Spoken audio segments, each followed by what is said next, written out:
से आए हुए सभी मीडिया कर्मियों को मेरा नमस्कार। और आज का ये मीडिया संवाद जो मेरे द्वारा रखी गई है,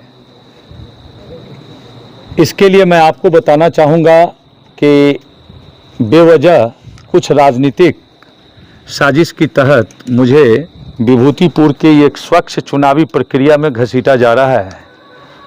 और जब आपके पास आपके ऊपर आरोप लगें और ज़्यादा देर खामोश अगर आप रहते हैं तो लोग उसको सही मान लेते हैं।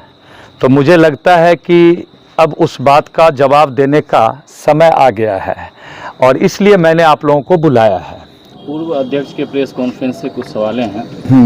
उन्होंने आप पे आरोप लगाया है कि आप चंदा दे देकर जो है पूरे विभूतिपुर में फीता काटते घूमते हैं। देखिए, ऐसा है, इस कार्यक्रम से पहले पीछे सिंघिया के लोग बैठे हैं। आप सिंघिया से नहीं हो?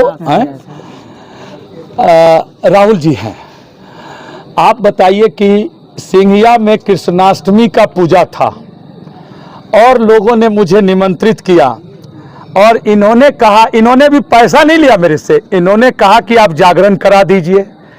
मैंने सोनू मुस्कान को मैं जानता था जो जागरण करती है, उनको बुलाया और इनके यहाँ कार्यक्रम हुआ और वहाँ भी पुलिस वाले नहीं थे। ये हरिओम सेवा समिति जो सिंघिया में इस कार्यक्रम का आयोजन कर रही थी, उनके वॉलंटियर्स, उनके कार्यकर्ता इतने सजग थे कि उतनी बड़ी भीड़ को कंट्रोल किए। सोनू मुस्कान का प्रोग्राम रात तक चलता रहा। तो देखिए, कार्यक्रम करवाना ये नहीं है। मैं शायद उस पूजा कमेटी में नहीं था, अगर मैं होता तो अध्यक्ष जी को आपके हिसाब से मैं खबर देना चाहता हूं, मैं अपने लड़कों से 300 लड़कों का वॉलंटियर टीम वहां पर खड़ा कर देता और कहता प्रशासन को कि इसकी जिम्मेवारी हमारी है जी, कोई अप्रिय घटना नहीं होने देंगे।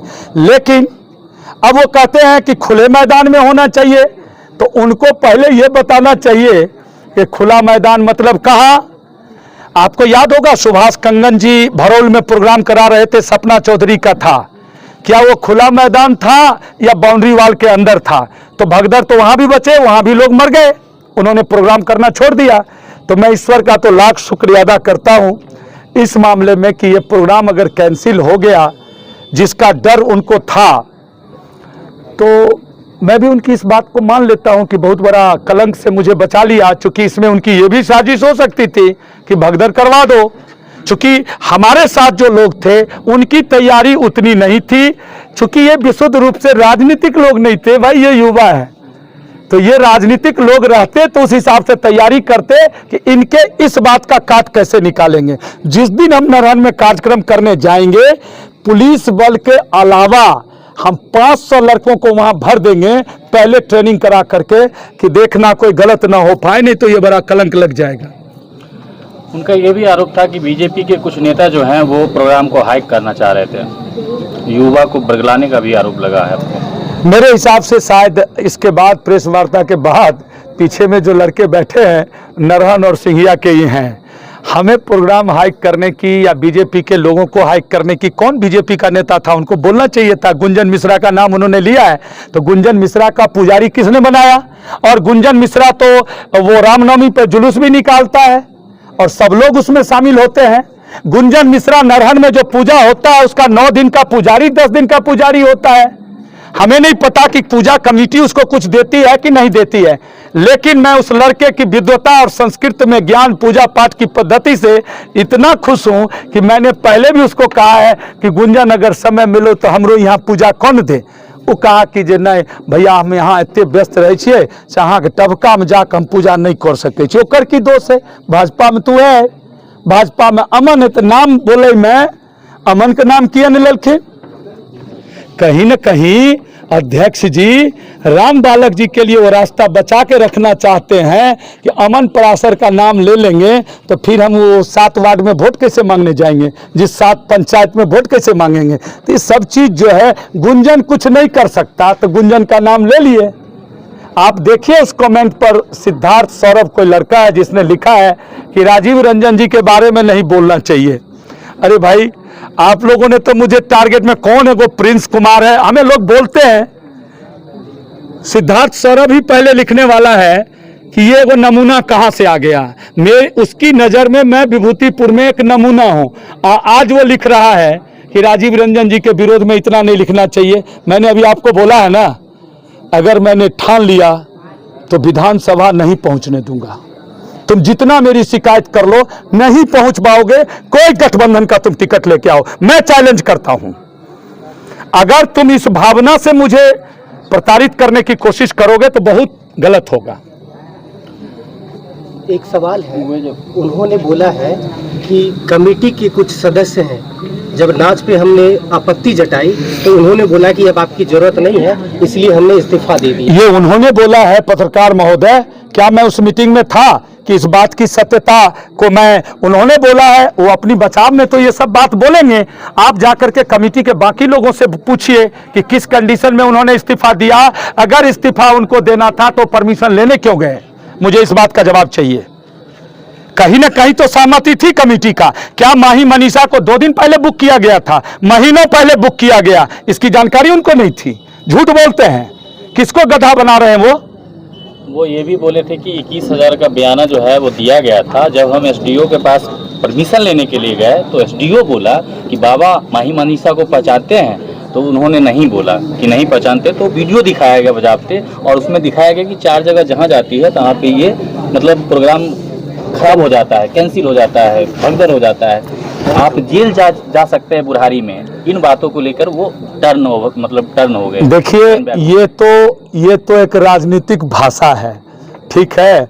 आज 60 साल के ऐसे अध्यक्ष किस किस तरीके का वीडियो देखते हैं, भाई हम तो नहीं जानते हैं कि कौन सा वीडियो वो देखते हैं, लेकिन जो वो वीडियो देखते हैं तो एसडीओ साहब ने थोड़ा सा उनको सुधार कर दिया, ये या इन्होंने सोच के बोला, मुझे नहीं पता। लेकिन ये सब बातें जो है ना, ये बिल्कुल गलत है, सत्य से बिल्कुल परे है। सब चीज की जानकारी प्रभु नारायण राय को थी, और जब इन्होंने देखा कि ये भीड़ तो राजीव रंजन की ओर चला जाएगा, इसको कैसे रोका जाए, तो बहाने तो देखिए 25 बहाने हो सकते हैं। उन्होंने अपना बहाना किया और बहाना करके मीडिया के सामने आके बोले। वो ये भी बोले कि कुछ लोग इसको राजनीतिक रंग भी देना चाह रहे हैं। सबसे बड़े राजनीतिक तो वो है कि भाई हमें सुखले में ठग लिया, इससे बढ़ के और राजनीति क्या होगा? हम तो बेवकूफ ठहरे उनके।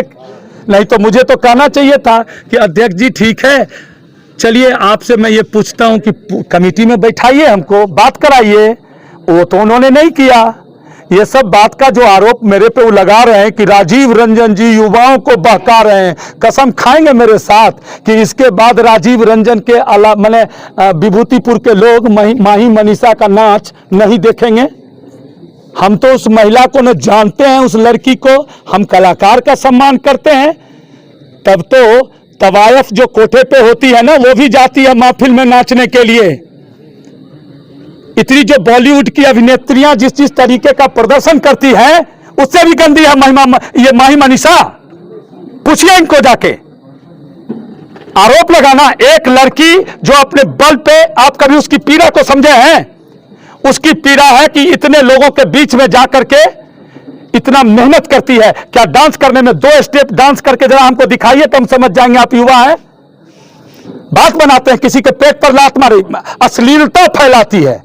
अभी प्रशासन को पता चल गया, जाकर के जरा पवन सिंह का प्रोग्राम और निशा उपाध्याय और गोलू राजा का प्रोग्राम बंद करा करके दिखावे। ये एसडीओ साहब क्या बात कर रहे हैं आप? सरकार के नॉलेज में नहीं है कि कौन कौन लोग किस किस तरीके का फुअर गाना बजाता है? समाज को खत्म करने वाले यही लोग हैं जो सफेद चादर डाल करके लोगों को बेवकूफ बनाते हैं। नहीं बोल रहे हैं तो समझ रहे हैं कि हम बेवकूफ हैं।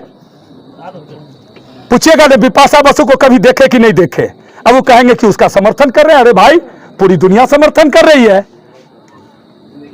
पहले नहीं होता था, इन्हीं लोगों ने ले लिया दुपट्टा मेरा, भूल गए? उस इन्हीं के जमाने का तो गीत है। तो दुपट्टा किसका कौन ले रहा था? मुगले आजम का, जो वो साथी रे तेरे बिना भी क्या जीना, वो जो नर्तकी नाचती थी रेखा, नशा शराब में है तो नाचती बोतल।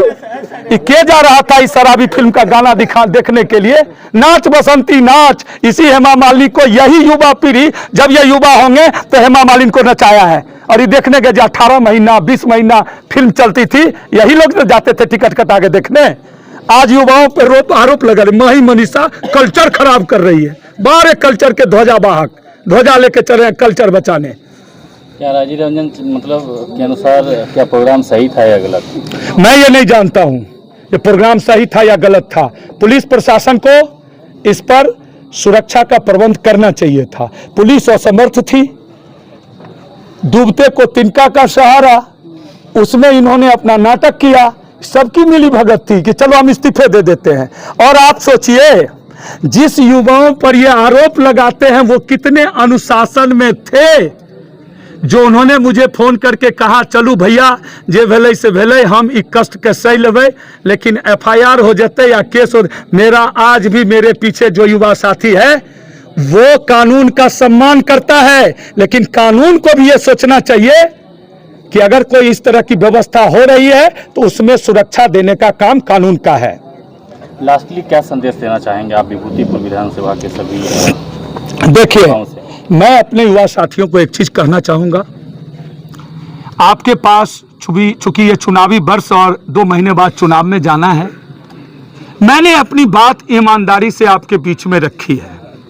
मैं चाहता हूं कि विकास के नाम पर आपको ठगा ना जाए, इसलिए मैं इतनी मेहनत कर रहा हूं। मैं आपकी पीड़ा से आहत हूं और मेरी कोशिश है कि मेरे से जितना बन पड़ता है मैं उतना आपको ऊपर लेके जाऊं। और अगर मुझे ये मौका विभूतिपुर के लोग देते हैं तो निश्चित तौर पे मैं दावे के साथ कह सकता हूं, अगर आपको मेरी बातों पे प्रतिक्रिया सुननी है तो उजियारपुर सरायरंजन के लोगों से जाकर के सुनिए कि वो लोग क्या कह रहे हैं। एक समस्तीपुर हमारा जिला है, आप समझिए वहां के जाम की स्थिति, वहां की गंदगी। एक विधायक 15 साल 20 साल से वहां बैठा हुआ है, बेवकूफ बना करके वोट लेना है। विभूतिपुर के लोग चुनाव जिताते हैं तो इसका प्रभाव समस्तीपुर में भी पड़ेगा। और राजीव रंजन सिर्फ विभूतिपुर में रहने वाला नहीं है, मुझे मौका देंगे ना, मैं उजियारपुर समस्तीपुर तक भी पहुंचूंगा। मेरा शहर साफ हो, मेरे शहर के लोगों का जीवन स्तर उठे, गंदगी से निजात हो। और क्या संदेश देंगे आप? युवा जो खेलना चाहते हैं, पढ़ना चाहते हैं, उसकी व्यवस्था करना हम जैसे जनप्रतिनिधियों का काम है, सामाजिक कार्यकर्ता का काम है।